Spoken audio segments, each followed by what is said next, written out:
Quand ils reviennent sur les lacs au bois, les oiseaux migrateurs assurent le spectacle. Ils sont plusieurs dizaines de milliers à venir du nord pour hiverner dans des contrées plus clémentes.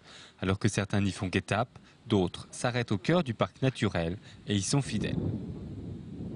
Ce sont des oiseaux quand même qui parcourent plusieurs milliers de kilomètres pour venir hiverner ici et ils sont fidèles au site.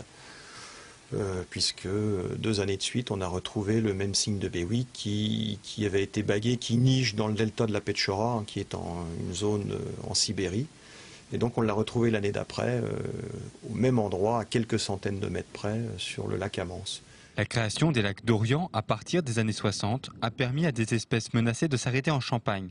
Parmi ces espèces, le cygne de Bewick donc, mais aussi plusieurs espèces d'oies et de canards.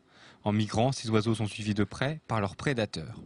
On peut citer un hôte emblématique, un hôte hivernant emblématique sur les lacs au bois, c'est le pigargue à queue blanche, qui est un grand aigle pêcheur qui peut atteindre parfois 2,20 m, 2,40 m d'envergure. Et bien lui, quand les canards dont il se nourrit ou les oiseaux dont il se nourrit dans les pays scandinaves viennent à partir en migration, bien tout naturellement, il suit son garde-manger et se retrouve en stationnement, en hivernage sur les lacs au bois, les lacs champenois, à partir de la fin décembre ou novembre pour les plus précoces. Contrairement aux idées reçues, les oiseaux ne migrent pas à cause de la température, mais du manque de nourriture. Et à cette période, ils trouvent tout ce dont ils ont besoin dans les campagnes auboises.